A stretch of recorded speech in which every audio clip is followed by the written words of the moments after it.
Good afternoon, ladies and gentlemen. Ladies and gentlemen, ladies and gentlemen, ladies and gentlemen, dare I say boys and girls. Okay. Thank you all for being here this evening, late afternoon, transitioning into early evening. My name is Terrence Moore with the Office of the City Manager, and this is our third quarterly town hall engagement. Mr. and Mrs. Miller, good to see you all again as we just talked, visiting with the illustrious Commissioner Tom Markert. We first met back in January at the first format to this effect, and every quarter we offer a town hall engagement to feature programs and initiatives that are very important and dear to the community.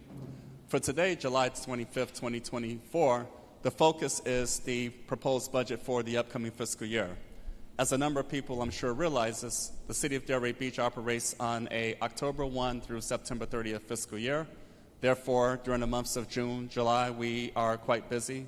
Both myself and other members of the executive leadership team working closely with the elected body, the City Commission, to offer policy considerations to get us to where we need to be so that we can adequately prepare for goals and objectives associated with a balanced budget proposal.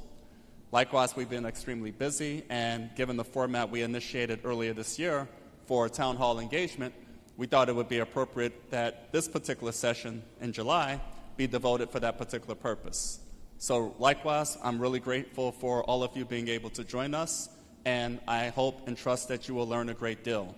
There'll be an opportunity for Q&A after the conclusion of several formal presentations to get us to where we need to be, so we look forward to engaging and learning with one another accordingly.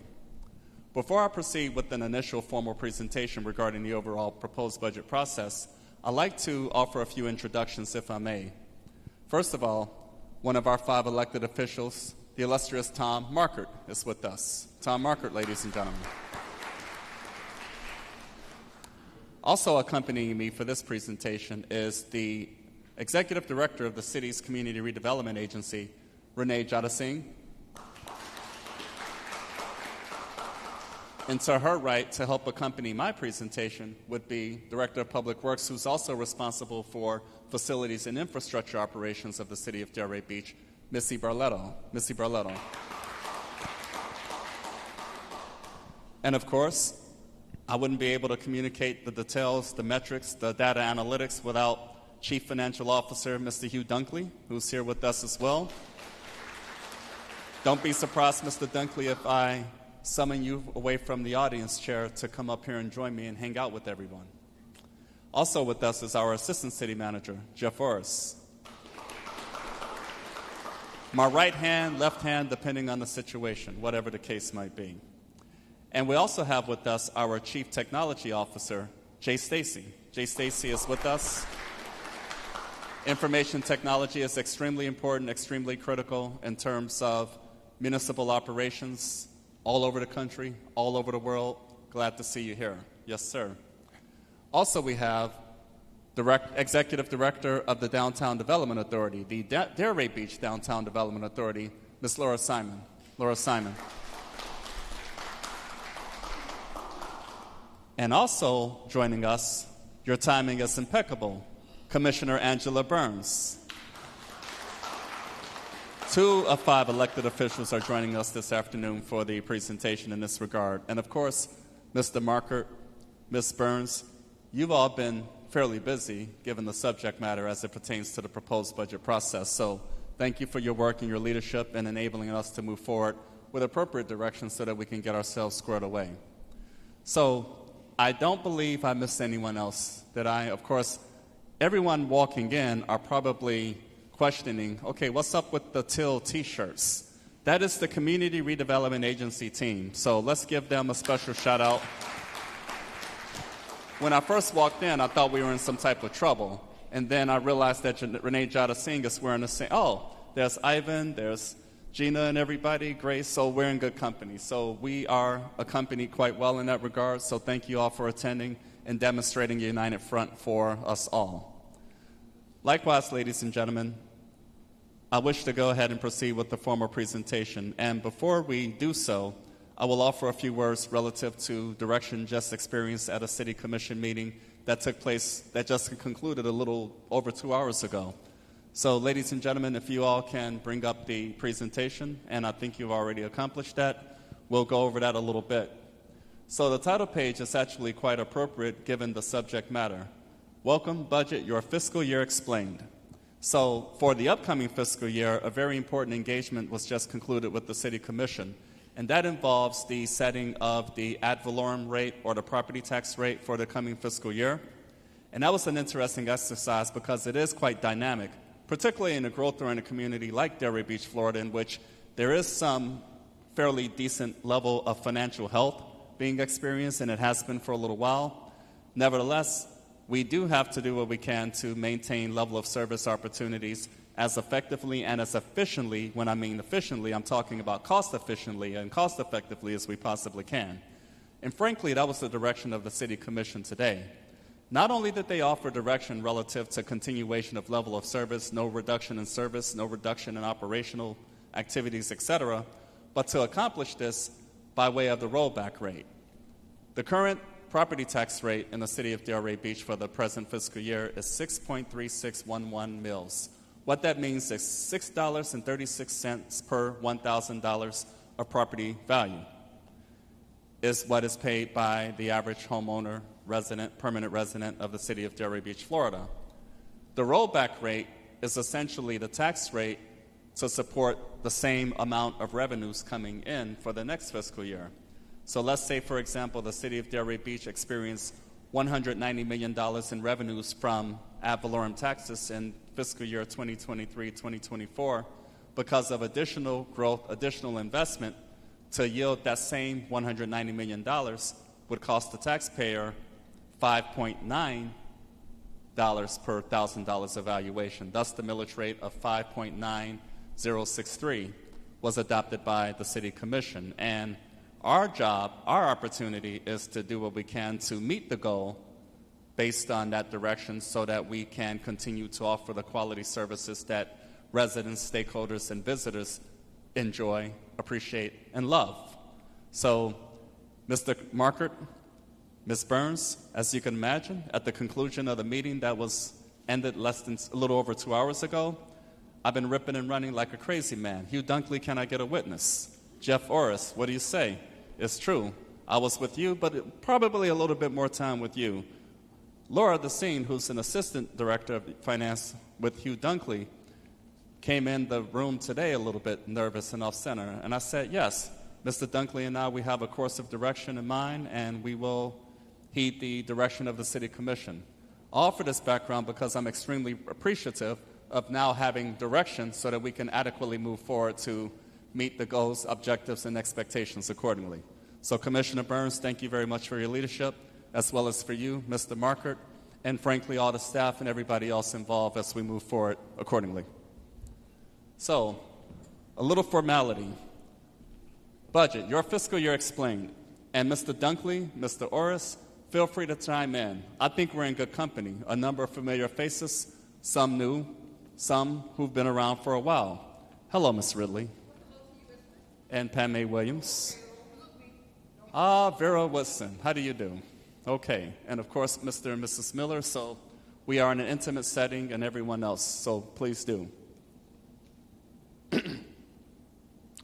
So the city of Delray Beach has a total operating budget of a little over $389 million.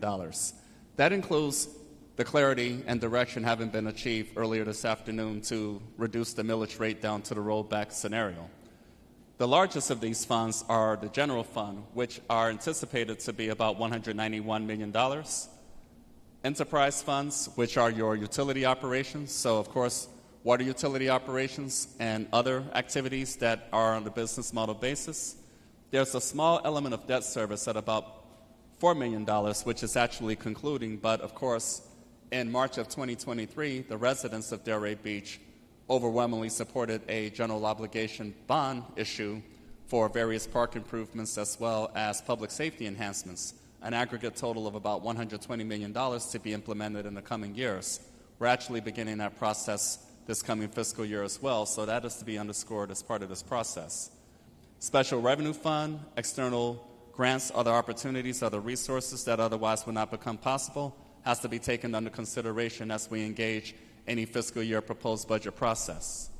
Not to mention internal service funds, which covers various portions of operations interdepartmentally. So many people are surprised to learn that the city of Delray Beach has a sizable budget that it does. Well, it is a full-service municipality. Full public safety, police, fire, public works, finance, all the other operations, infrastructure, utilities. It's a pretty significant endeavor. So therefore, a lot of care and attention is required to make us operate in the best manner in which we can. The city of Delray Beach, I'm glad I was able to talk a little bit about the millage rate exercise we enjoyed, frankly, not only this afternoon's meeting, but previous meetings recently as well, going back to last month. The city of Delray Beach has done a nice job in terms of demonstrating opportunities to work with the residents and taxpayers, property taxpayers that is, to achieve millage rate reductions.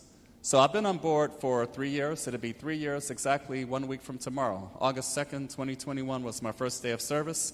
Sometimes it only seems like yesterday. Many times it seems like I've been here a lot longer than I actually have, depending on the situation at hand. But I do try my best to have a good experience. So coming on board for fiscal year 2022, the millage rate was actually flat from the previous fiscal year at 6.6611. In other words, $6.66 per $1,000 of taxable valuation. The following fiscal year, it was adjusted 1/10 to 6.5111 mils. The current fiscal year at 6.3611 mils. So to go from 6.3611 mils all the way down to 5.9063 mils, it's a pretty significant adjustment. Based on analysis Mr. Dunkley and I performed, benchmarking with other communities throughout South Florida and Palm Beach County in particular, it appears that the city of Delray Beach will be perhaps the one municipality that's moving all the way to the rollback rate.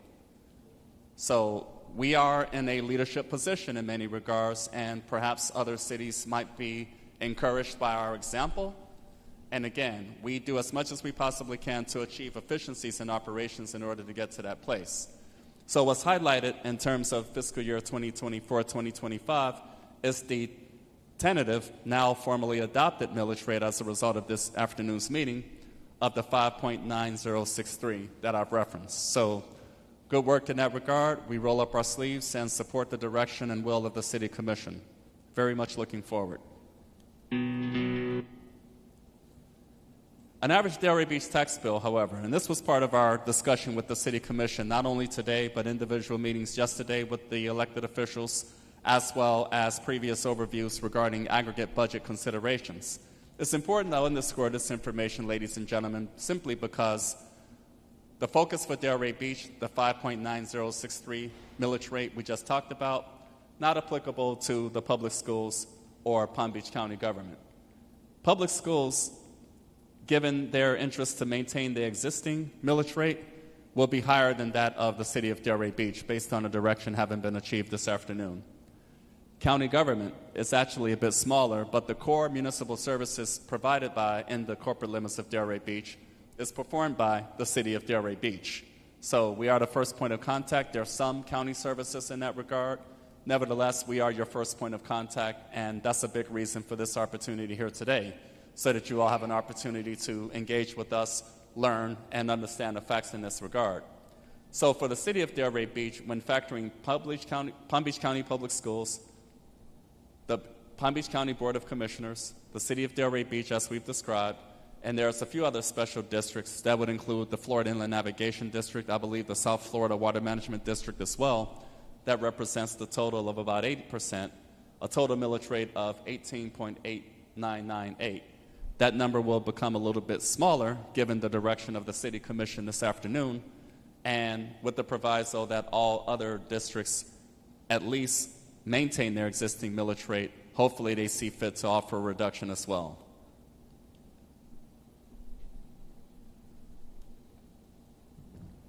Homeowners pay, on average for the current fiscal year, based on $300,000 in property valuation, taxable assessed property valuation. There's a difference between assessed valuation and market valuation. We all know that, being property owners, is clear. Typically, market evaluation is significantly higher than assessed valuation, and a big reason for that is for permanent residents of Delray Beach or any other community is the piece relative to homestead exemption, Save Our Homes Act, etc. Cannot go up any given year regardless more than 3%. So that maintains an opportunity to achieve in that regard.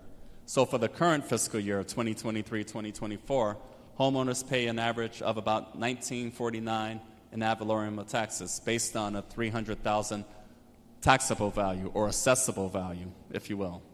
Some people would make the argument, well, Mr. Moore, Terrence, Mr. City Manager, property values are much higher, taxes can get... No, because of the homestead exemption requirements and the distinct difference between market value and assessed valuation, we're able to comfortably demonstrate ourselves accordingly. City of Delray Beach taxes levied by a property type. Residential, vacant land, residential, non-homestead, 42%. That's 42% threshold is really interesting because a large number of single-family residents of Delray Beach have residency elsewhere, and it's pretty significant at 42%. Interestingly enough, residential, permanent residents like myself, Mr. Dunkley, who are homeowners here in the city of Delray Beach corporate limits, and others, we are part of the homesteaded property owners in the community. That aggregately totals to about 32% of property taxpayers in the community. Commercial represents 17%, industrial 3%, other. An interesting footnote that was communicated during this afternoon's meeting, residential dominates in terms of the primary source of revenue when factoring homestead residential properties and non-homestead. So it's important to underscore that a composition in our community represents residents who have homes elsewhere. So in order to qualify for the homestead exemption that I was able to discuss, one has to have their permanent home here in the corporate limits of Delray Beach. So somewhat diverse, but it's predominantly reliant on residential property taxpayers. Ad valorem tax revenue projections. So for the coming fiscal year, given the changes in taxable valuation, this number will actually tweak slightly below what we have here today, given the direction of the City Commission to go all the way back to the rollback rate, about $109 million in change. So that number will probably be a little bit less than $109 million for the upcoming fiscal year. Nevertheless, ladies and gentlemen, this underscores the fact that property valuation has increased quite steadily. So the City of Delray Beach has done well economically with respect to property revenues, property tax-based revenues, ad valorem tax revenues to get us to where we need to be. Based on this trend over the past 10 years, it was about $56 million in property tax revenue collected. So we're up nearly double that as we enter the upcoming fiscal year. And interestingly enough, ladies and gentlemen, costs associated with municipal operations actually has exceeded revenues coming in. Therefore, the need for us to do as much as we possibly can to achieve cost-effective and efficient operations, and that is definitely the expectation of the current City Commission, which I quite frankly appreciate. General fund revenues. Again, general fund is the primary resource supported by ad valorem taxes. And that's based on a number of factors, including taxes, fees and permits, intergovernmental outcomes, charges for services, fines and forfeitures, miscellaneous activity, transfers in, and other sources. So for the current fiscal year, about almost $190 million, $189.6 million. So as I stated a little while ago, the current estimate, or the previous estimate of $191.5 million is to slightly tweak downward, probably closer to 190 and change, somewhere in that neighborhood, but we'll be calculating that once we complete our process to submit the rollback rate to the authorities at Palm Beach County. General fund expenditures by department. So many departments, the largest dependent departments include police, fire rescue, public works to a significant extent, as well as the Department of Parks and Recreation. Other departments like utilities, of course, those are fees and charges as a result of the water utility operation, and a host of other resources that I was just able to highlight in the previous slide. The departments operating on a general fund basis include, above and beyond what I just stated, City Commission, the Office of the City Manager, Department of Finance, City Attorney, City Clerk, Information Technology, the Department of Human Resources, Department of Communications, Police and Fire, as I've mentioned, Neighborhood and Community Services, including code enforcement, community development block grant opportunities, State Housing Initiative Partnership Program opportunities. It's a pretty involved department, as well as Development Services, which is your planning function of the City of Delray Beach in this context, along with Parks and Public Works, as I've mentioned previously. So, of course, our objective is to achieve a balanced budget recommendation on the general fund side, which we are obligated to achieve. And again, given the direction offered this afternoon, we are well on our way to accomplishing that by next month for a formal adoption of the proposed budget sometime in September. Next steps in the budget process. Of course, special city commission meeting that just took place this afternoon between 1 o'clock and nearly 3 o'clock. A lot of debate and discussion, but again, once again, I reemphasize, much appreciate the direction so that we can conclude our process. And of course, given our interest in engaging with the public regarding matters of importance related to goals and objectives and outcomes to be achieved, we featured the town hall meeting for which you all are participating this evening as part of our budget process. So updating the community, we think that's important and meaningful to advise why we are where we are and to be able to go from there. The budget workshop, based on the direction that we were able to achieve this afternoon with the City Commission, will host a follow-up session August 13th, 2024, which is Tuesday, 4 o'clock, to address some revenue opportunities so that we can continue to maintain level of service activity as they're currently enjoyed while supporting the direction for the rollback rate scenario. First public hearing, September 3rd. Second public hearing and final adoption, September 16th. Fiscal year begins for 2024-2025, October 1, 2024. With that, ladies and gentlemen, that's where we are. However, I have a little bit of a treat for you before or right after I entertain a few specific questions. Missy, you're looking like you're about to jump out of your skin over there. Because, ladies and gentlemen, I've asked Director of Public Works Missy Barletto to highlight and briefly underscore what we hope to accomplish relative to capital projects, what visible outcomes can be achieved in that regard. However, before I get to that place, I'd like to engage with the ladies and gentlemen who may have a question or two, followed by your presentation, followed by activity from the Community Redevelopment Agency, a la Executive Director Renee Jadasingh. Ladies and gentlemen, any questions, thoughts, observations, or concerns? Yes, ma'am, then Vera Woodson. Right behind you, ma'am. There's a... Thank you. I was just wondering, in October, when the bill goes into effect that we can't have homeless, has there been anything put in the budget to account for that for the city of Delray Beach, since we really don't have a homeless shelter? I mean, I don't know what we're going to do with these people, but, you know, jail isn't really the answer. Yes, ma'am.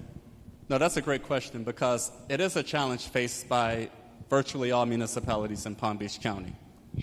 I'll give you an example. Down in Miami-Dade County, the county has developed a homeless facility. So if a police officer in, let's say, Miami Beach escorts someone who is less fortunate, they have a place in which they can take them. That does not exist in Palm Beach County. What we do have, however, in the city of Delray Beach is an initiative in the Delray Beach Police Department, whereby we have a dedicated staff member, Ariana Ciancio, working with the police department in tandem to identify and track homeless populations in the community and do what they can to provide them resources as an avenue to help alleviate that concern. That should be highlighted and underscored in that regard as we continue town hall engagements because it is a definitive concern. And the big challenge to the point you and I just made together, ma'am, is the fact that there's no such facility in Palm Beach County like there is in Miami-Dade County. So I'm looking forward to collaborating with Palm Beach County as our other municipalities so that we can best address that concern. However, because of the presence of the advocacy position in Ariana Ciancio in the Delray Beach Police Department, we're probably one of the leading communities in the county in terms of addressing that issue. Our populations, believe it or not, are generally lower because of this resource and connecting the dots to make that opportunity happen. Lieutenant Gary Ferreri, the young man sitting diagonal from you in the black polo shirt and the khaki pants, he happens to be a lieutenant in the Delray Beach Police Department. Again, this is class participation, audience participation, any other feedback you may wish to offer to support the lady's question. Look to your right. Oh, well, there you go. Oh, there you go. I know it's a bigger problem, and I do compliment that Delray, in the 7 years I've lived here, Delray does seem to have a better handle on it. I don't know where they're putting them, but I live in Pineapple Grove, and yes, ma'am, I don't see as many. Yes, ma'am. So we're on our way. We had a really bad issue last year, and through covert efforts of the police department, code enforcement, Ariano Ciancio, we've been able to move in a good direction, but it's a continuous process, and the long-term solution, I think, is some collaborative effort with Palm Beach County. So the proposed budget does include continuation of that level of service per direction of the commission to continue level of service, which offers that focus. So, Susanna, if you would, representing the Department of Community Development, ladies and gentlemen, if you would pass the microphone over to Lieutenant Gary Ferreri, give him an opportunity to fill in the blanks. Sure. Good afternoon. Again, Gary from the Police Department. No, we have a great program. We actually get phone calls from agencies around the country on how we're doing business with the support from the city, and also we get a lot of donors that help fund the program. So there's officers, there's the advocate, we have an intern in the program as well. And whenever we do come across somebody that has limited needs, or means rather, we try to find them whatever resources we can. Sometimes the difficult part is when you bring the resources to the people, the individuals, you find the housing, sometimes they don't want it, and they accept their way of living. So if we could, anytime there's a new homeless person in the city, we do document that if we make contact with them. We tell them about the resources we have available. Ariana, or a member of her team, goes out, locates that person, sits with them, kind of screens them, and we try everything to give them those resources and provide housing. Recently, we actually just ran into a situation where over by the old L.E.A.D diner, we ran into a family. It was 9 children and a mother sitting behind the diner late at night or late afternoon. We called Ariana. It was after hours. She went out there, and we found out that this family's actually living in a storage unit in Boynton Beach. And during the day, the husband, the father of the children, was going out trying to find a job. But the biggest problem we encountered there was there's no housing for 9 children and 2 adults, and mom wasn't going to separate the children. And they range from 2 to 14 years old. But working with the Boynton Beach Police Department, the city of Delray Beach, county, we were able to kind of collaborate, come up with shared resources, found some temporary housing in hotels, and again, just trying to find a solution to that problem. And that surfaced because there's no school right now. You know, because typically the children would be in school, and then at night, at the end of the day. Sure. So, but no, we do have a robust program, and it's been recognized nationally. So we are proud of it. Thank you, and thank you, ma'am. I hope that answers the question fairly well between myself and the illustrious Lieutenant Gary Ferreri, Delray Beach Police Department. Susanna, I will ask that we acknowledge Miss Vera Wilson. You had the frowny face on, but then you smiled because I remembered that you had a question. I did not forget about you, ma'am. Actually, when I frown, it's because I'm in deep thought about what I've just heard. Thank you for your answer. And I hope that assures people that things are being worked on. Hello, Mr. Moore. This is the first time I'm actually in town for this, so I'm very excited to be here. My question may not necessarily be for this budget. It may be for the CRA budget. I'm very concerned about the cuts that have been made to a lot of the arts through the state, specifically Spady Museum losing $27,000 from their budget.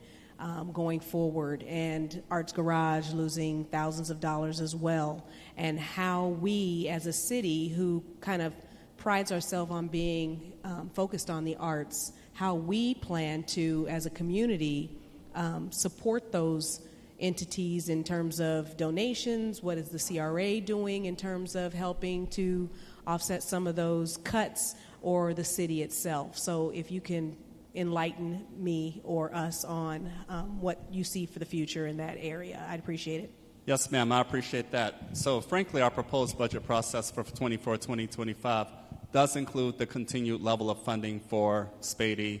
And Arts Garage is a long-standing relationship and collaborative outcome involving the city of Delray Beach because the facility itself is actually owned by the city of Delray Beach.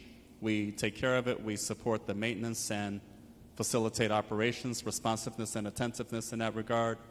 And in my capacity as city manager, I'm also a big fan of art in terms of bringing quality of life to the community. And I've been called upon by Arts Garage Executive Director Marjorie Waldo to do what we can to advocate continuing to work to pursue opportunities at the state level. So the city of Delray Beach, we employ a federal lobbyist firm and a state lobbyist firm so they can assist us in identifying opportunities that may otherwise not become available to the city.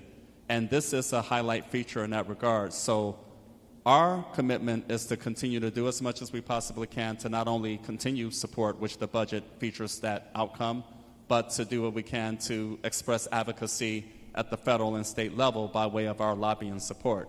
Mr. Orris, Assistant City Manager, would you like to offer an additional word or two to help support that? And of course, Ms. Jada Singh, if you have an interest in responding at this time, more than happy to hear from you. All right. Right behind you, you have Susanna Bowden. The one thing I can say is that we have certainly worked with all of our arts organizations to move forward art. I'm going to put in a plug for the Public Arts Board, which is bringing forward to the Commission a request to do a public art master plan. So we're doing the best we can to support the arts as well. We continue work. I know I speak to Marjorie fairly often. You're over there regularly, so we really do offer our support as best we can and seek for opportunities for all of the nonprofits in town. And if something comes across our desk, we certainly share it with them. And we're always willing to sign on as a partner in their applications to various grants that are available to them. Very well stated. The grant component in relationship to the federal and state lobbying efforts is what I was hoping you would touch on, and that does fill in the blanks. So several efforts to do what we can to maintain our contributions level of support, as well as pursuing external opportunities that otherwise would not become possible. Continues to be the order of the day, as it should. Thank you, ma'am. Renee Jada Singh, would you like to add additional support? Hi, sure. Good evening, everyone. So as far as the arts organizations go, the CRA currently has a program right now called the A Guide. And that program was created many years ago to help fund several organizations that you mentioned, Spady, Arts Garage, the Library, Historical Society, and just those art functions. They're basically nonprofits that are on city or CRA property. I will say that there were changes to the statute, the state statute that governed CRAs in 2019 that made funding those types of organizations a bit more challenging because we are actually funding operations and things like that. So it's something that we've been in talks with the city about how to transition those funding and those programs to the city because it's something that the CRA, we should be looking to wind that down, unfortunately. But I think that you could see that's the trend of kind of changing these statutes, it's changing what we're doing in Tallahassee, but how it affects us locally, it's pretty impactful. I mean, the program that we have right now is over $1 million. And we're looking at that at some point we do need to, shift that or transition or change it because our governing documents have changed, unfortunately. But we do the best we can to try to support the organizations however we can. Thank you, Ms. Jada Singh. So, ladies and gentlemen, support on various fronts, and we'll continue to push and achieve in ways that otherwise would not be possible. Any other questions or observations for myself?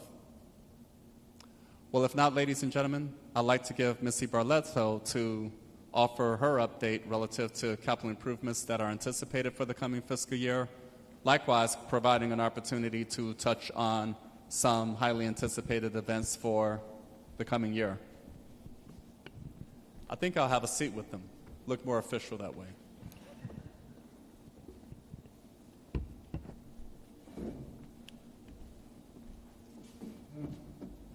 Can I have the presentation, please, for the Capital Improvement Program? There we go. Good evening, ladies and gentlemen. I am Missy Barletto, the Director of Public Works. Terrence oversold my presentation as a treat, and I feel like it's just in full transparency to warn you about that in advance. So the Capital Improvement Program, or more affectionately known as the CIP, you hear city-type people talk about the CIP all the time. When we refer to that, that is the Capital Improvement Program. This is the grouping of large projects that are anything from parks improvements to infrastructure construction, new facilities, which is something that we haven't done in this city for a very long time, but we're in the process of doing now, and those kinds of things. The funding for the creation of these large projects comes from a variety of different sources and funds. City Manager Moore referred to that a little bit in his presentation that he just gave. I'm going to give you a couple of examples without getting too deeply in the weeds. The very first one here on the list is special projects. That's our Fund 115. The Special Projects Fund is made up of a number of fees that are paid by developers when they develop new projects. The first one on the list, it's only for $273,000, and that amount of money comes into the fund from developers who have to cut down trees in order to build their developments. And they pay a per tree fee into the fund. We save that up and we put that into our tree planting fund. And then our Office of Resiliency and Sustainability plants new trees all over the city. So when you have a free tree giveaway, when there are new trees, you see new trees going up in city property, this is the fund that pays for that. Some of the other things, the gas tax, we have a certain amount of additional taxes on our per gallon purchases of gas within the city of Delray Beach. That fund is specifically dedicated to constructing new sidewalk and bicycle improvements, new transportation improvements throughout the city. The biggest category in this suite of funds is the General Construction Fund, and that is the only one out of the bunch that is actually funded by your ad valorem tax dollars. So most of the funds in this fund, not all $64 million of the money that we're spending out of there comes from your ad valorem tax dollars. That's supplemented by state and federal grants that we've received for building some of our very large projects, and also from our partners at the CRA, who have a number of projects that we construct for them, and they're wonderful partners, but you'll hear more about that later. Probably the biggest project on our list in the coming year is one that's near and dear to everyone's heart. And that is a brand new water treatment plant. So currently we're in the process of designing a new water treatment plant that will meet all of the brand new EPA water quality standards that are scheduled to be implemented in the year 2029. We will have this plant constructed. The plan is to have that completed by 2027, so we will exceed the implementation of the new standards. Currently, the plant is under design. It's about only 10% in, and the estimated cost, which we technically call the EOPC, when you hear us throwing out that acronym, that just means it's the engineer's opinion, that's the important word, opinion, of probable cost. So right now we think that the new water treatment plant is going to run in the neighborhood of about $250 million. A lot of that will be Some of that is paid for by your water and sewer bills. Other pieces of it will be paid for by a revenue bond and by other ways that the city has to borrow, get low-cost loans and that sort of thing in order to pay for that. That the users of the system can then pay back over a long period of time.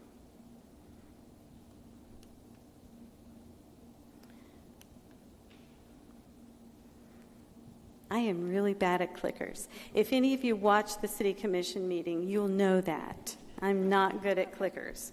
So one of the things I said earlier is that we're starting to embark on building new facilities. We have not done that in the city for a very, very long time. Currently, we're in the process of building Fire Station 113 on Linton Boulevard. There's a drawing of it on the upper right-hand side of that slide. That's what it's going to look like when it's done. Just below that is a picture of what it looks like right now. We're very proud. We have a roof and floors, and we're very excited about that. So that facility will cost the city about $13 million, and we expect to be completely done with construction of that and moving in early 2025. So you'll all be invited to the ribbon cutting for that in the very near future.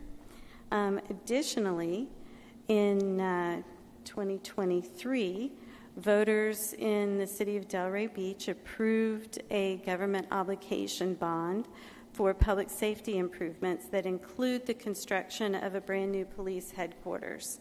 So we estimate the cost of the new police headquarters to be in the area of about $100 million. And the design for that is currently underway. The plan is to put it on the same location that the current police headquarters is now. So we'll build the new headquarters behind where the current one is. The police department will stay in that building while we're building the new one, and there'll be parking all over everywhere. And then once we get the new building constructed, we will knock down the old building. We will build a parking garage for the police department, and maybe at some point in the future, the plan is to move the fire department headquarters onto that same piece of property. So beach programs. The City of Delray Beach has the distinction of being the first beach in the continental United States to be named a Blue Flag beach. This is actually a very important distinction. It is an environmental quality award that indicates that we do a good job of managing our beach. We have high water quality standards on our beach. We provide environmental education for our residents and visitors, and we are in line with 33 very strict rules on how the beach is managed. So we're among the top beaches in the world, and something to be proud of. In the coming year, we'll be, one of the ways that we qualified for this is that Delray Beach, a very long time ago, was one of the very first beaches in the country to participate in a beach renourishment program. So as the beachgoers in the audience know, when we have big storms, the sand washes back out to sea. And sometimes in the spring, when the weather changes, the waves bring the sand back. Lots of times it does not. So we will go with big dredges and dredge the sand back up offshore and put it back onto the beach. If you look at this slide, this started in 1973 here in the city of Delray Beach. So we were one of the first cities in the country to do this as well. Back in 1973, you can see a couple of lone palm trees and a few little sprigs of sea oats that people planted there. That's why they're very close together. They're in straight little rows, and they look very organized, like things do not grow in nature. By 1995, our very small strip of beach that was maybe, I don't know, maybe 25 feet wide. It was very close to A1A, had grown to 62 feet wide. By 2001, it was 150 feet wide. In 2019, it was 200 feet wide, and that was the last time that the federal government came in and did a storm repair on our beach. In the coming year, we will be doing a full contour beach renourishment program, and that will restore the entire length of the beach to 200 plus feet wide, and create the beautiful wide beaches that we all know and love. Some of the things that this beach program has created is that Delray Beach was not a very popular place for sea turtle nesting, which caused us problems with getting permits and things like that from the state government because they felt we should be. Our sea turtle nesting over the last 5 or 6 years, through our increase in management activity and paying attention to it, has nearly doubled from what it was a few years before that. So in the other beach program that I wanted to talk about is our dune management program, where Delray Beach, the dunes in Delray Beach, are home to a number of threatened and nearly extinct plants that are found on no other beaches in the state. We serve as a seabed for seed, that's seed, not seabed, a seed bed for other beaches that are doing renourishment projects and growing their dunes in order to help the environment make a recovery.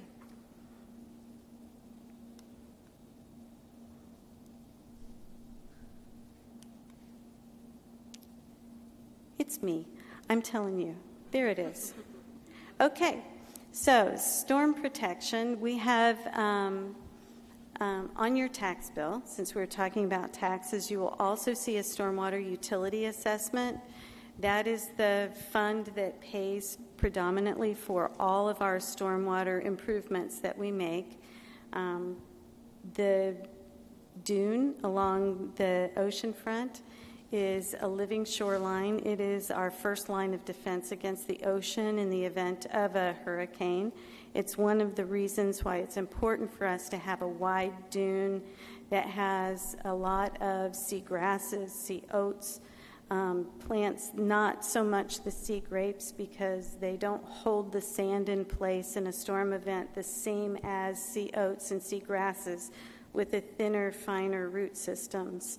So the sea oats provide a better protection for our oceanfront property owners and for A1A and other things like that. So those are some of the reasons why we prize those plants. If you watch the news, every single fall we have king tide. And every single fall, our North Marine Way is on the news, because the seawall that the Corps of Engineers built there many, many years ago has sunk down. And this year we'll be starting on rebuilding that seawall. Along with that, we will put our first stormwater pumping station west of the Intracoastal Waterway. That is being done to combat the influence of sea level rise and climate change on the environment here. In the picture there, you see the one big black tube. That is just one of four stormwater pumps that will be included in the stormwater pumping station that we'll be constructing between North Marine Way and the city marina. And if I could have gotten a picture of Commissioner Markert standing next to it, he would have looked like a dwarf. It's a very, very big pump.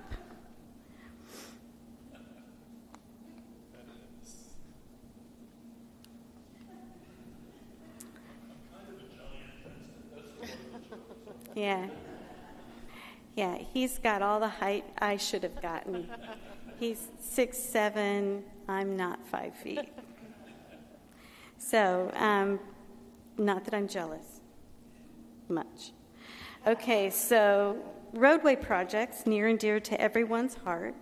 In the next coming months, commissioners are going to see us bringing a contract to them to begin construction on North Swinton Avenue. That project will cost in the neighborhood of about $8 million.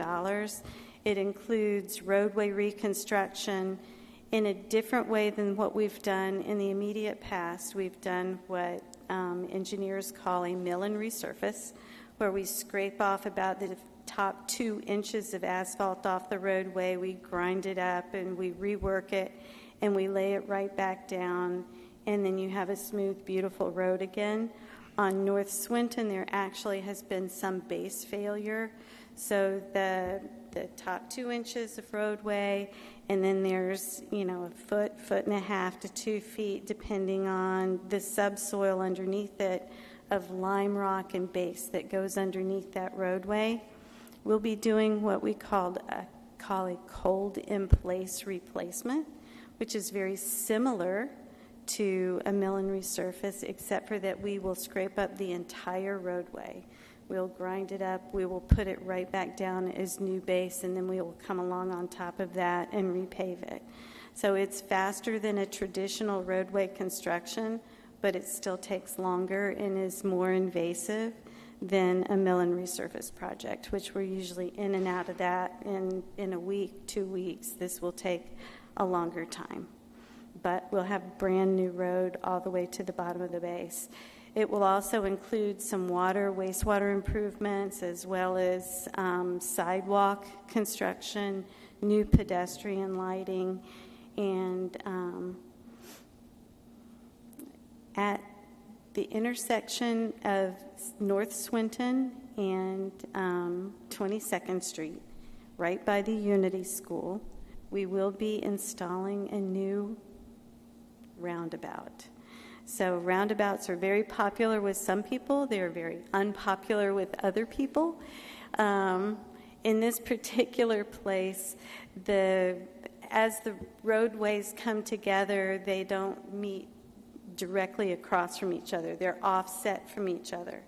And that causes traffic backup and confusion, especially during times for parent pickup and drop-off. So a roundabout allows us to offset that disconnect, that asymmetry, so to speak, and gives a more smooth opportunity for parents to pick up and drop off their kids. On the right side of the screen up there is the Lowson Boulevard, Southwest 10th Street project.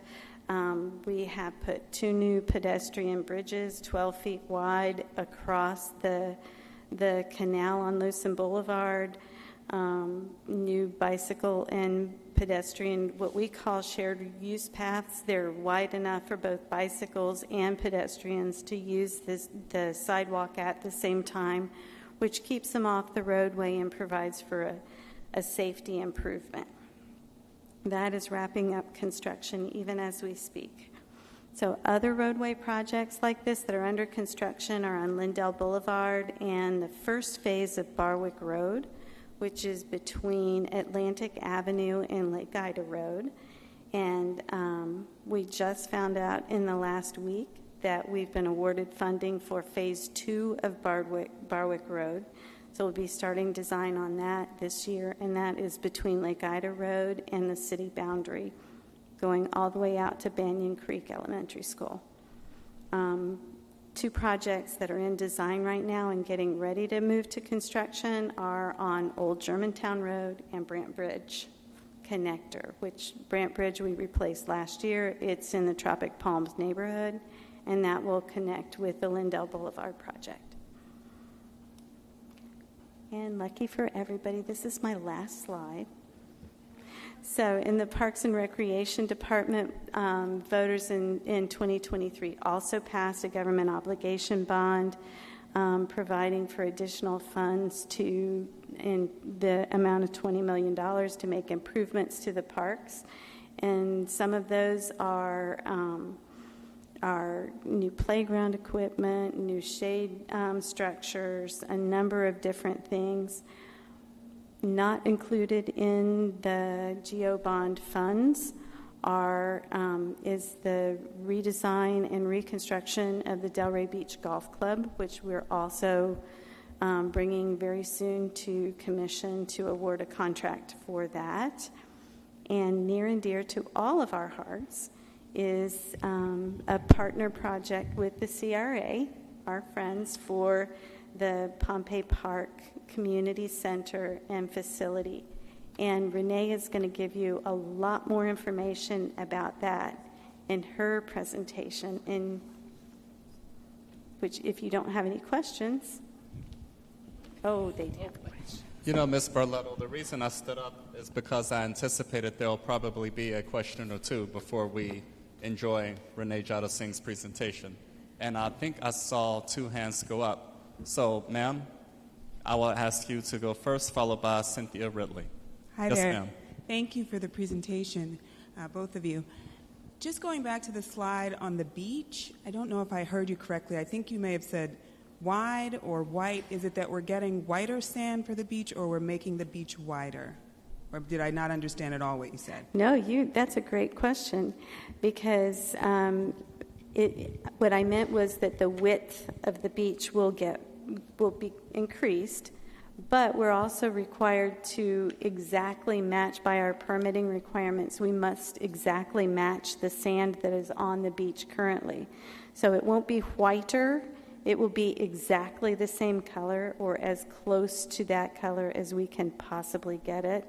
And that's because the turtles will imprint on the area where they're hatched, and they will return to that area every year, and they expect those conditions to be the same when they come back. That was a great question. Very good, ma'am. Ms. Cynthia Ridley. Good afternoon or good evening to everyone. I guess my question is pertaining to, you did some consulting work and had community come out and talk about the different projects you will be doing in the north and south area of Delray Beach. We haven't heard you since you had us come out to tell us a little bit about what you're going to be doing. So in the last year, we have not had an update, and I did not see that a part of your process today of what you're going to be doing in the set community. I would love to hear that, because I did not hear anything of it today. So the Northwest Community Improvements Project is a partnership project with the Community Redevelopment Agency. We are currently at 60% designs, which means that we're ready to come back to the community in the fall and show you what the design looks like at this time. But I purposefully didn't mention it because I know Renee has it covered in her presentation. So I should have mentioned that was one of our many partnership projects with the CRA. Very well. Thank you, Ms. Ridley. Yes, ma'am.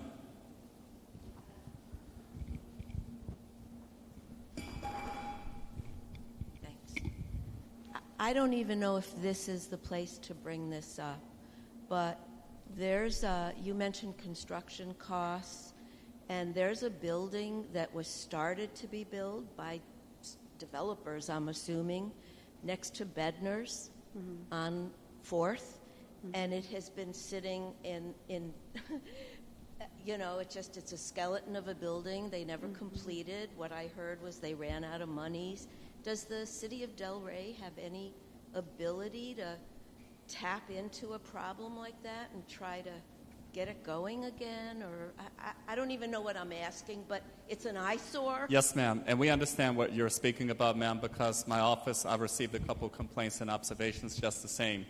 And given the strength of property laws in the state of Florida, there's unfortunately not a lot of ability we can affect to bring a better environment in that regard. Typically, when a construction project occurs, it finishes. And in this particular instance, perhaps the developers or folks involved in the investment ran out of resources necessary to complete the project.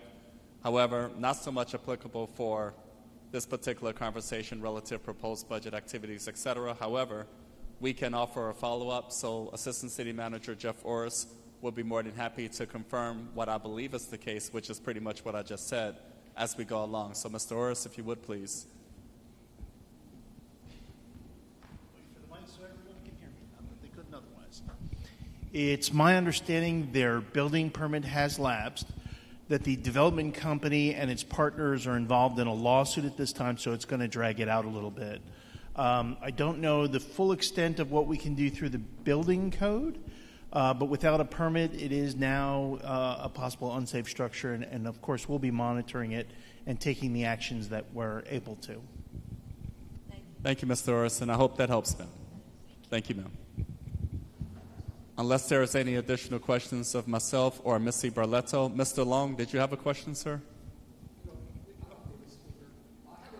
If you would, Mr. Long, so that we're streaming and recording, so this is actually live, so do what you can. I'm wondering why we don't put a roundabout at Swinton and Atlantic and then a live cam and sell time to watch it. We would maybe put bleachers up in the in the old school square and sell tickets. You would not even have to have any taxes anymore.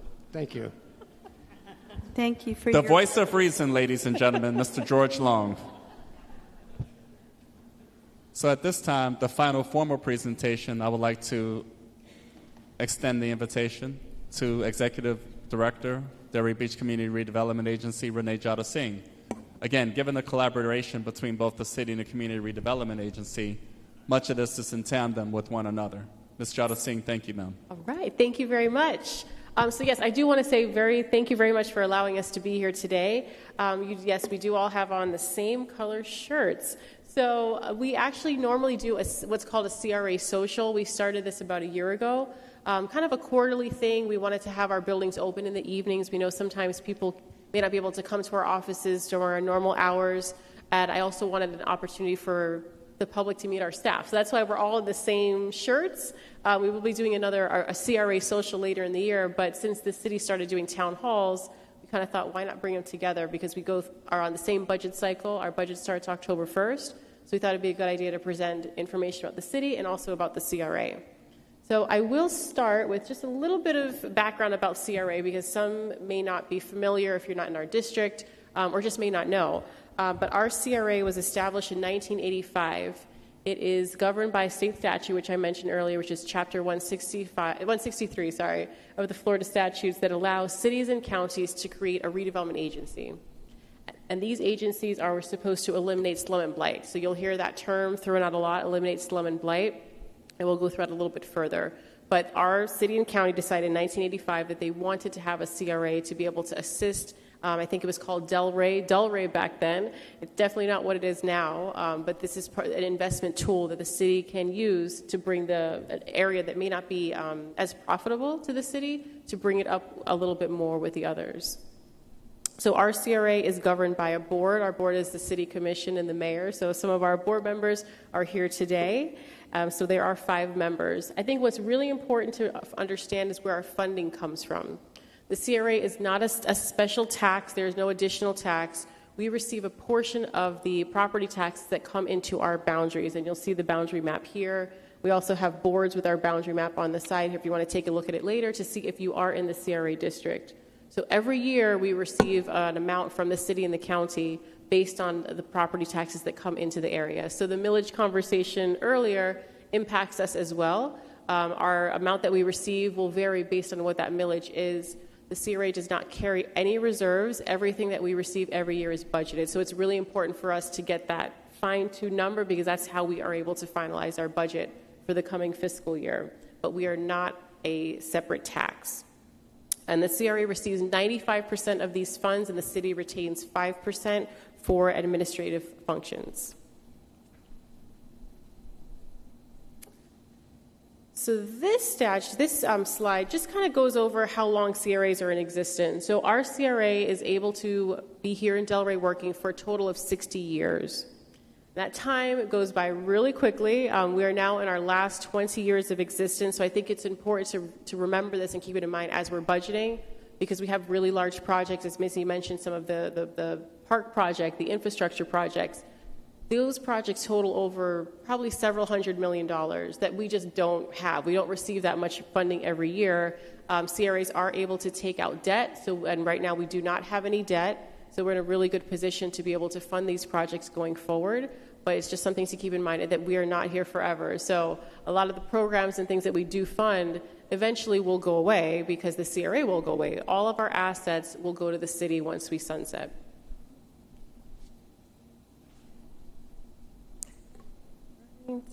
So these couple statutes, there's a little purple highlight here about the tax base. So throughout the statute that governs CRA, there's a lot of discussion and explanation about increasing the tax base, because the CRA is created because there was an area that was a negative. It was a drain due to maybe increased police, increased fire needs, different things that are draining the city's services into a particular area.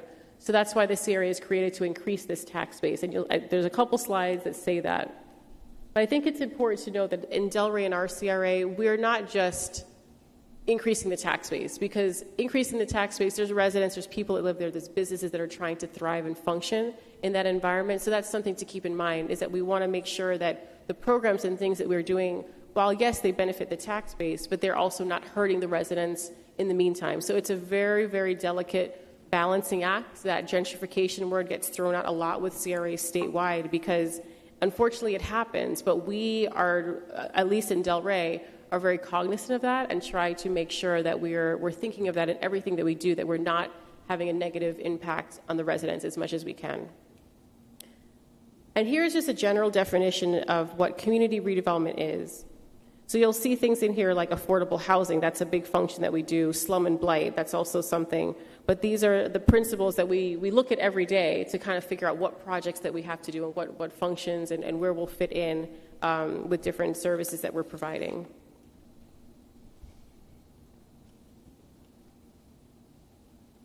So this slide goes over several of the overall needs that are within our community redevelopment plan.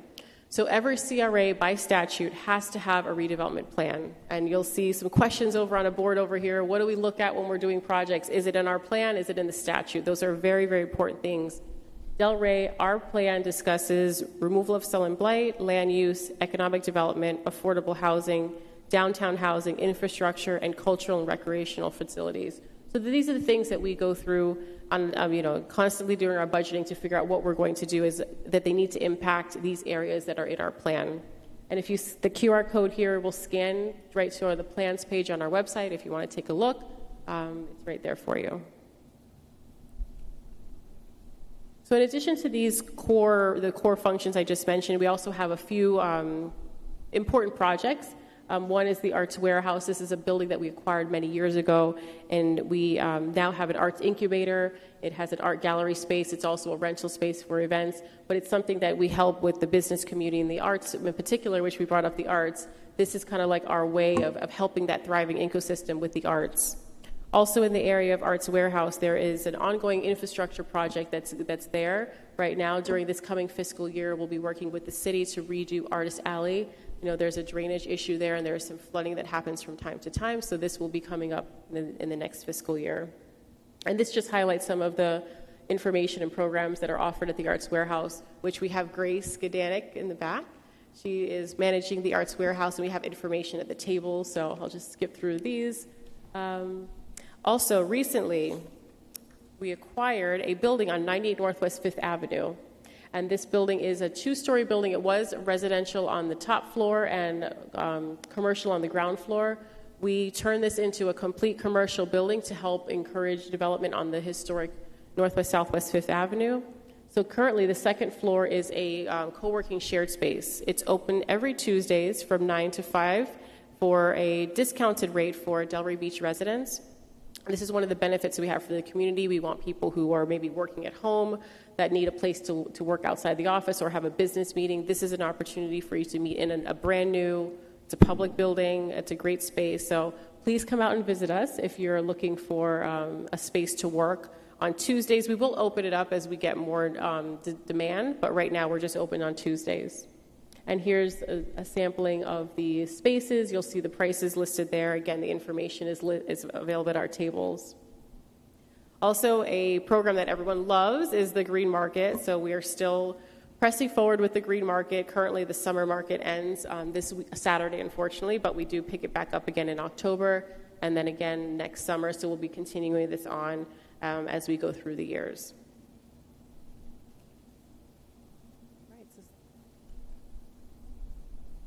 So one of the main things that we focus on is housing. Housing. Affordable housing in particular because it's in the statute. So more recently, we have completed 30 single-family homes with one of our nonprofits and also a private developer. This is the Corey Jones Isle project. This is 10 single-family homes in the Southwest neighborhood that is, they're fully occupied and managed by the Delray Beach Community Land Trust.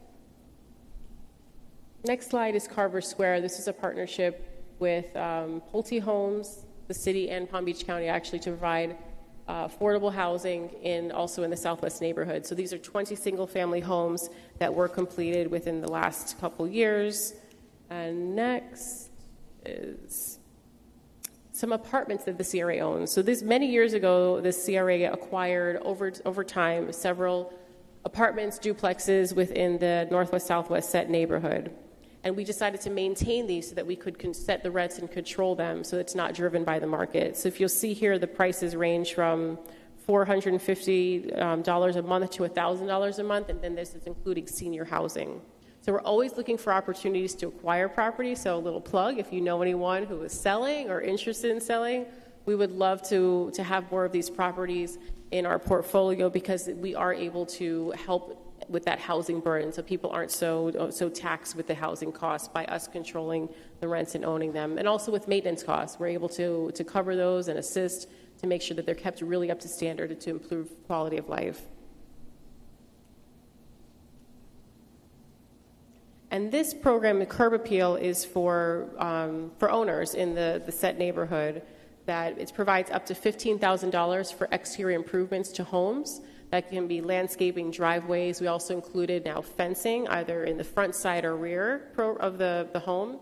And this is run with the City Department and the Neighborhood Community Services, also with their other funding assistance programs. So you're able to couple different funding programs together to allow you to apply for more funding. All right, turning to commercial. So like I mentioned, we do have some commercial properties. This is the building that I just mentioned with the co-working space. You'll see pictures of it at the bottom. And we're looking for tenants for the ground floor. So if you know any small businesses are interested, we do have that information available at the tables on the side.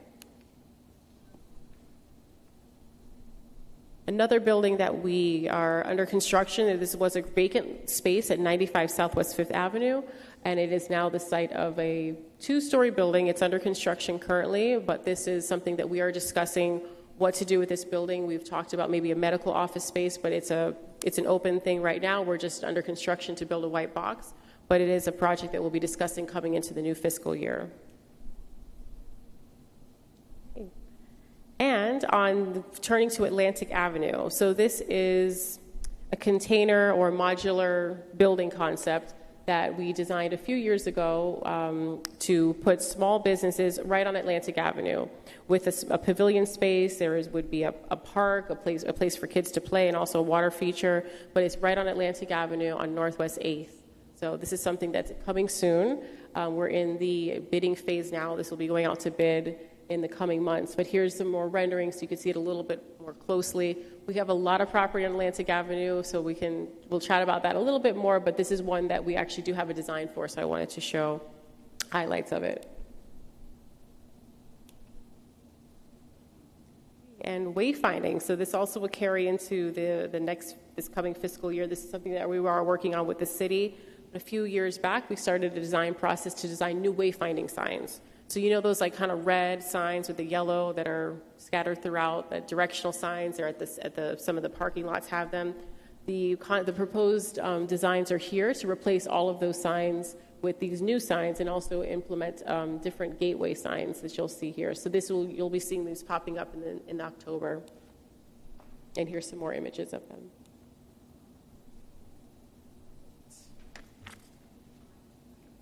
So now we're going to this is just showing some of the properties that the CRA owns in purple. We do have a little bit better view of that over at our table at the side. This will lead us into our coming year budget. So like I mentioned, we are in our budgeting process. It is driven by the millage that the city sets, but we just did our rough estimates, and you'll see this blue color is sub-area 4. So that is the Northwest neighborhood. We're proposing about 67% of our budget going to the Northwest neighborhood at this time, and that is for the major infrastructure projects that are happening and also Pompey Park. So over the years, this color wheel has varied, but I think in the last at least 5 to 6 years, it's a lot of the projects have been going into the sub-areas 8, 3, and 4. That's the set neighborhood, which we're really excited about because there has been a lot of investment in the neighborhood, but I think this is the big push that everyone's been looking for to get a lot of projects done that have been promised for many, many years. So we do fund a lot of projects in conjunction with the city. This is a list of kind of the typical funding requests that we receive. We've talked a lot about the capital improvement projects. There's also the Clean and Safe program. So that is funding police officers and code enforcement and general maintenance workers in the Clean and Safe district, which I have a map. But this has been funded by the CRA for many years. I think the coming year, the proposed amount to be budgeted is about $5 million.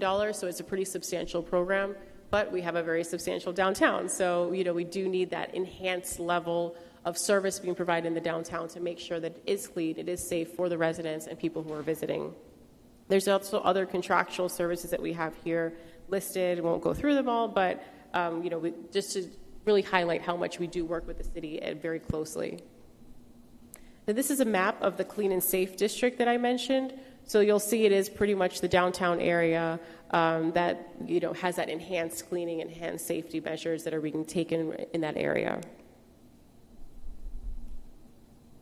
Right, and we also have our funding assistance program. This is something that's been going on many, many years, and we'll continue it on in the future. We have a paint up and signage program that provides funding for businesses to help with doing paint and new signage on the exterior of their buildings. We also have a project consultancy and design services grant, which helps with architectural drawings and designs for a business who may want to do more extensive improvements. Currently, this program is only available to businesses that are in CRA-owned properties, but at some point we will look to open this up district-wide again. We had it over the years and, kind of vary depending on the needs, but we do have quite a few commercial properties under construction, so we're focusing on grantees that come into those properties.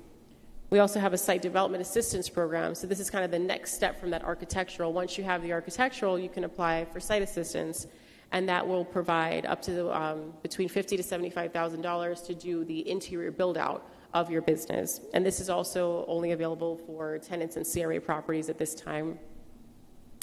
A-Guide is listed there. That's the funding assistance program that I mentioned for the nonprofits on city or CRA property. So, just wanted to list and highlight that. We do have a QR code here you can scan if you are interested in any of these programs, or again, visit our tables. And into the coming fiscal year, there's quite a few projects that we're funding with the city. We mentioned some of these with the illustrations and you've seen them, but I just wanted to show the list here. These are some of the projects that we're working on with the city, and we're proposing to continue on supporting these projects going into the new fiscal year. One of the large ones, we've mentioned quite a few times, Pompey Park. So this is a long-standing project that we're really excited that will be going underway. We are proposing to budget $45 million for this project, completely cash. When we get this is the cost estimate, so it may be more, and if it is, we're committed to funding it completely to make sure that this gets done as soon as possible. And the QR code there will scan you to the website, pompeyparkproject.com, where you can find updates about it. You can see past presentations, some of the drawings, everything's there listed. But this project hopefully will be under construction in the next year or so. Fingers crossed. Okay, next year. Okay, here we go. You're here to hear first.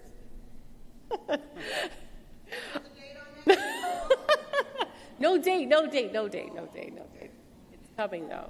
We discussed this, Ms. Williams. Coming soon. It is in the procurement process at this time, and that should be hopefully closing in the next few months. But I think the biggest thing to note is there's money, there's staff working on it, and there's bids back. So I think that's the formula to make a project happen very soon. So Rest assured, fan away, it's all going to be fine. It is coming soon. Okay. And next one that Ms. Ridley mentioned about the Northwest neighborhood. So this is the big one. This is the big infrastructure project that everyone has been waiting for, I think probably 60 plus years, I believe, than what we've heard from some of the residents. But this project is proposing to redo all of the infrastructure in the Northwest neighborhood from underground to the very top. So you're going to get some things you will not see, and the things you will see on the top, you'll see the new landscaping, new lighting, new signage, new street signs. Everything will be done with this project. So the pinkish kind of color are the streets that are proposing to be redone, and the green are the alleys.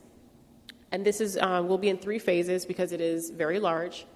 Cost estimates for this are over $75 million, so it is substantial. And if you see the budget amount, it is $1.5 million. So we do not have enough. We definitely do not. But we're working with the city's federal lobbyists to see if there are any federal dollars that we can tap into to give us a better idea of how much that this would be paid for by the CRA. We've also talked to the city about potentially taking out debt, either the city or the CRA, and we pay that back over the time. This is why I started with that 20 years, because 20 years, again, is very, very fast. So if we have to do any kind of debt service, whether it's 10 million, 20, 30, or 80, we have 20 years to pay that back. So that really does impact how we budget and what we'll be doing going forward. So something to keep in mind when we're looking at all these projects is I think a lot of times we get a lot of calls of, do this, CRA do that, we have this project, we have that one, we get pulled in a million different directions. But our focus really is to make sure that these infrastructure projects are completed. So we really are, mindful when we budget that we have right now, if we don't get any funding from anywhere, potentially $80 million project that we need to fund. And we have to. So, it is something that we always keep in mind because it is that important to us. So after the Northwest neighborhood, the promise was Southwest. And with Southwest neighborhood is larger than the Northwest neighborhood, so I anticipate that $80 million is going to touch the $100+ million most likely because it is larger. But again, it's something that we have to do, basically. So we do keep that in mind as we budget. And also, Southwest neighborhood, we do have 3 alleys that are under construction or will be under construction very soon. These were some long-standing alleys that were kind of like cleanup projects that we need to just get them off our books and check them off our list. So these 3 alleys are fully funded and will be under construction and complete soon. And I mentioned before Artist Alley drainage, so you can kind of just see an image here, but this street does flood pretty badly. This is just a pretty routine project, but it's something that we know needs to get done because it does impact the business owners there in a negative way. And here's a list of some of our CRA managed projects. I won't go through every single one, but we do have the information on our website. But we're really, I think, the focus for our budget year is to be continuing with the projects that we're working on now and programs. Haven't really heard much about changing course or direction at this point, which I'm excited about because we've had some things that we've started and we want to make sure and see them through. So our board is very committed to getting these projects done, and so is our staff. We're also continuing on our land acquisition, so if there's anyone listening or here that has property that they'd like to sell or anything like that, we have some really great uses, especially affordable and workforce housing. We need land. I think if you look at our property maps in depth, you'll see that, especially in the CRA district, really in Delray, we're a built-out community.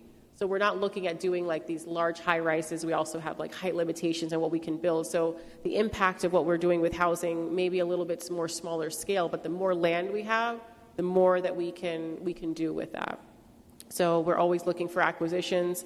Infrastructure is a big focus, and that map you saw with kind of those purple pieces, we own a lot of property on West Atlantic Avenue, right off the avenue in the first block. So we are looking at assessing development opportunities for those properties so we can get that all built up and looking really nice. Next steps for our budgeting. So we presented just the draft budget to our board on Tuesday at our meeting, and we are planning to bring that back to our board in August. So we'll just kind of keep working on our budgets, working on this millage amount and getting our budget to balance so that we can approve it before our October 1st deadline like the city. All right. And here are some QR codes that you can find our redevelopment plans, our annual reports, We have our stories, and we're kind of like a running history of all the different projects that we've done over the years. It's a really great resource to find out who we are and what we're working on. And we also have our current fiscal year work plan, so you can see what we're working on right now. And we do have printed copies over at the side. So that is my presentation, but I want to just highlight, we asked a guest to come here to talk about some funding opportunities with Palm Beach County. So Mr. Cross, if you'd come up for a moment. And I thank you so much for your time. I'm sure we'll have questions at the end, but I just wanted to give Mr. Cross a brief opportunity. Thank you. Good evening, everyone. My name is Alan Chinley. I am the Economic Sustainability Special Projects Manager with Palm Beach County. Very big term, but I'll be speaking quickly today. As Renee mentioned, I'm here with my associate Bill Cross in the back. We have a great program that we just got funded through the Environmental Protection Agency, and it can assist a number of individuals or people within the city of Delray Beach and throughout the county. Basically, what makes this program very different from other federal programs is, even though it's a federal funding source, if you're an entrepreneur, business owner, developer, or you're a member of the CRA or city looking to acquire property to start a business, this program can fund for you your due diligence or in the form of environmental assessment. So in other words, if you are familiar with the process, it will be able to fund phase 1 environmental assessments, and if warranted, your phase 2 environmental assessments with or without testing as warranted. Missy was very, very enthusiastic about that when she found out about it this evening. And there's no cost to an approved applicant to the process. And it's actually worry-free in terms of if you submit an application, if you're in the process of acquiring property for redevelopment, we use one of the county's procured environmental consultants. They do the work on your behalf and provide you with the documentation, the phase 1 or 2, and we pay the consultant directly, so you're really only liaising with our environmental consultant as needed. So it's a very, very beneficial program, like I said, that's very unusual because it will assist both public and private individuals. We also have a program that follows this program. If you're looking to acquire a piece of property and that you find out it has documented contamination on it, for example, if there were a petroleum tank on site that leaked over the years, and your environmentals have demonstrated or documented that there is contamination not just in the soil, but in the groundwater. We also have back in the day, 2015, when we first got the grant, this is now a loan program. Back in 2015, when we had this program, we considered it a low-interest loan program at 3%, but now at today's rates, 3% is just a downright bargain. So it's a very good follow-up to the assessment grant, and this one can provide low-interest loans to anyone who comes to the county. We have information at the table over there. Bill and I will be here after the meeting if you have any questions regarding our programs. And just a quick aside, with our department, we also have a number of business programs. We have programs that can assist businesses in the form of microloans. I believe the microloans are up to $25,000, and that can provide assistance, the microloan, which is a fixed rate of 5%, in the form of working capital. And we also have a HUD Section 108 business loan program that can provide assistance with things like equipment acquisition, etc. So if you have any interest or questions on these programs, feel free to see us, please. And we also have flyers over at the table. And thank you again, Renee, for having me here this evening. Thank you. And thank you, everybody. We truly appreciate everybody's attendance, and hopefully this was a meaningful learning experience for all. It's always very enjoyable to be able to connect with the community, create opportunities that otherwise would not be possible. Greatly appreciate that. We will likewise plan for the fall town hall engagement. Announcements to that effect will be forthcoming to take place in October, probably the week before Halloween.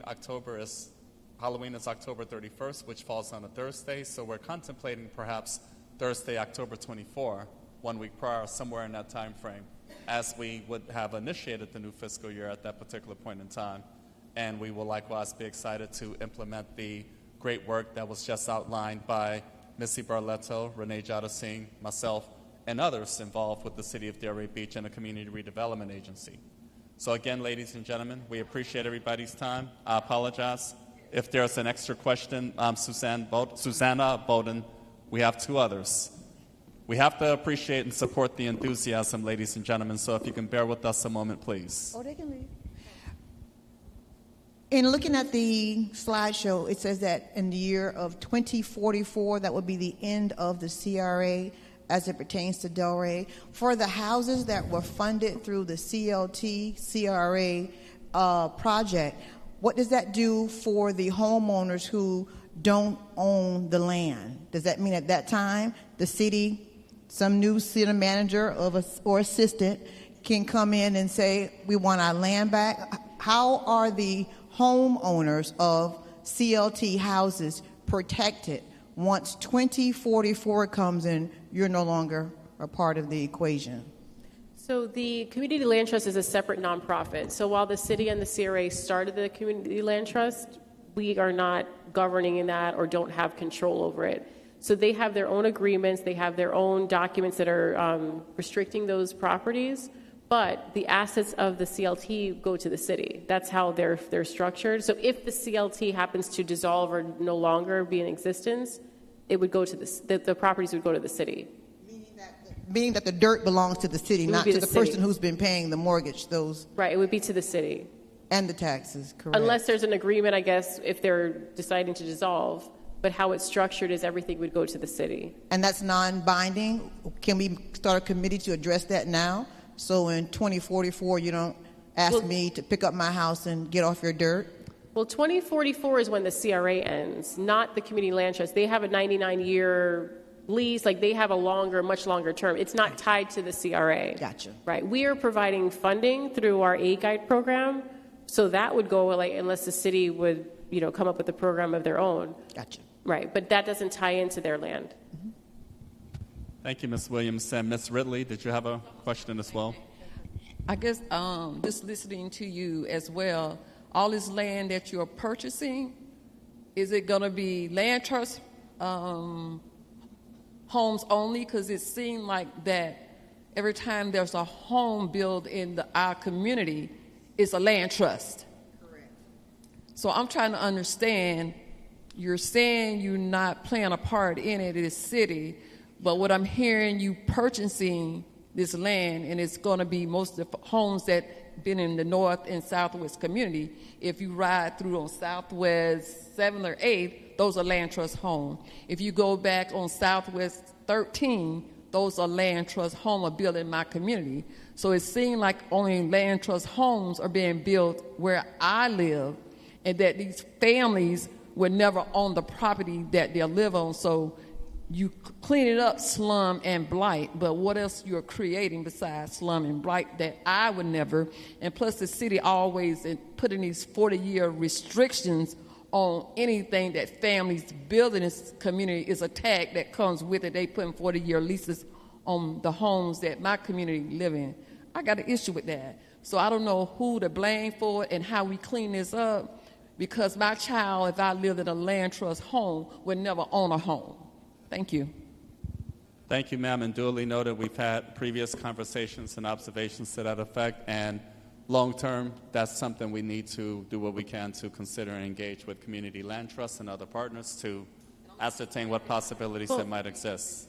Wait, I will say. So the last 20 homes that were built were with Pulte Homes. So those are not community land trust homes, and there were 2 that were just completed by Habitat for Humanity were the most recent. So the last 22 homes were actually not community land trust homes. Any land that we sell goes through a bid process, and we usually put that out for Delray Beach nonprofits to apply for. The Pulte Homes. No, it was CRA. So it was CRA. The reason why we put it out the way we did is we learned of a program with Palm Beach County where there are private developers that need to build off-site workforce housing. They can either pay in lieu in a trust, or they can provide the housing. So we put the bid out for Carver Square specifically for developers who are needing to satisfy the off-site credit. So there is a tie-in with the county, but it's because of that reason. So Pulte was a successful bidder. So those homes were built at no cost to the CRA. We put aside about $7 million to build those homes, but that would have been a $7 million outlay that we would have had to make over about 2 years to get it back when the homes were sold, but it would tie up $7 million for several years. So it was actually our land for those homes. But any developer really is able to bid on our land once we put those out. It's not just the Community Land Trust. It typically ends up being the Community Land Trust and Habitat for Humanity because we issue the bids for nonprofits that are Delray Beach nonprofits. Ms. Jada Singh, I really appreciate the clarification to that effect, and that's important to take under consideration. Yes, ma'am, you actually were next. And Ms. Ann Stacy Wright, did you have a question, ma'am? Okay, very well.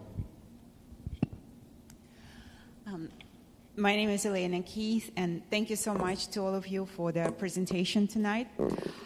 Question to Renee.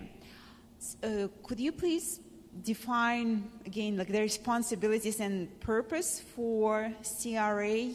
Because if I also got not clear on separation between the land trust and you as an organization. So your particular purpose is financing and organizing versus owning the real estate. Is that right? Well, we can own. So go ahead, sorry. And then second question that I have, in the year of 2044, does the program, the CRA sunsets all over the United States, or it's just a local program? Okay, so I'll go kind of backwards with the question. So the CRAs it's a Florida creation. So there are a few hundred within the state. So I think back in the 60s or 70s, the legislature was trying to find ways to bring the beach area back up to a nice way, and it's an asset for the state to make money. So the CRAs were created by statute, but cities and counties were tasked with doing that. They had to go and make the CRAs, but they were only supposed to be in existence for a certain period of time because the idea is you make this agency to make this area look better, that there was a drain, there were things that they're pulling from the tax base, but you make this targeted investment into the area to bring it up. So say for just as an example, if you pay property taxes here, city and county, right in this building, this location, those taxes for the city may end up on military for some kind of project or some service there, or for the county, it may end up in Wellington or just some other city. But when you have a CRA, those funds that are paid every year, that portion of property taxes, comes right back into our boundaries on that map over there. That's where the funding goes. And we can do a lot of different things. The statute isn't very clear on, hey, you do A, B, C, D, E, F, G. You could kind of have a little bit of wiggle room what you do, but our primary focuses are acquisitions, affordable housing, improving infrastructure. Those are kind of the primary functions that we have. There were changes to the statute in 2019 that made it a little more stringent in what we can and cannot do. And I won't get into all the technical parts of it, but those are kind of like the broad things that you'll see through the projects, commercial buildings, things that tie into the building. That's really what our focus is, and acquisitions. Thank you, ma'am, and thank you, Ms. Jada Singh, once again. Ms. Ann Stacy Wright, you had a question, ma'am. Yes, I do. You talked about CRA and the 20-some homes that were built on Southwest 8th Avenue. My hat's off to the Delray Beach CDC, who helped at least 18 of the homeowners to be qualified. My concern is that once you acquire all of this land, what process will you be using in order to allow the Delray Beach CDC to acquire some of the land? Because before, the doors were shut on us. They were completely shut on us. We were not able to request or participate or bid on any. Everything went to the CLT.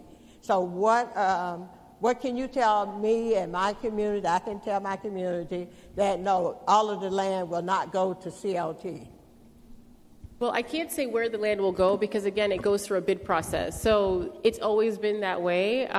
It's an open process. And how the bids have been structured is for Delray Beach nonprofits, qualified nonprofits. So that kind of excludes private developers, which they have called in express interest as well. But the direction has pretty steadily been to open up the bidding process for Delray Beach nonprofits. So that helps to sustain and build the nonprofits locally.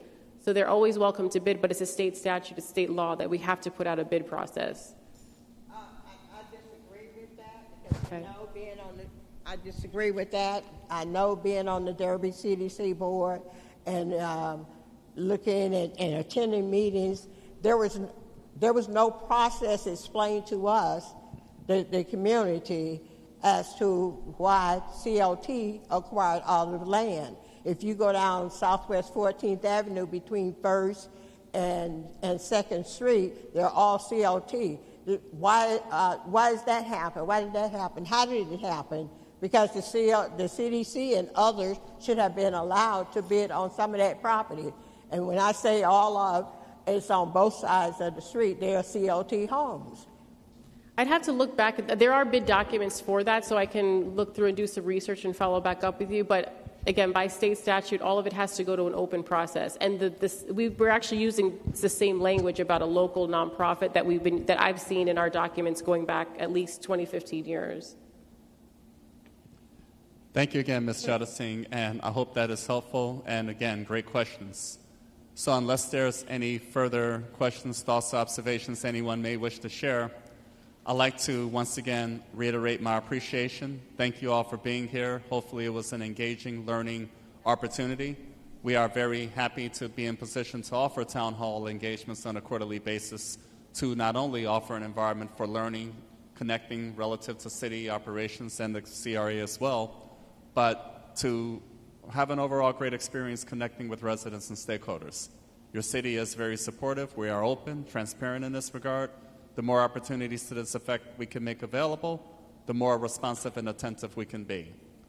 We have a few parting gifts from the City of Delray Beach, as well as the Delray Beach Community Redevelopment Agency, to the right side of the room, to the left side of the room. And if you all would be kind enough to accept a survey instrument so that we can consider feedback to improve on the experiences associated with town hall engagements and other ancillary community outreach, we would greatly appreciate that as well. Much appreciated, ladies and gentlemen. Take care, stay well, enjoy your evening.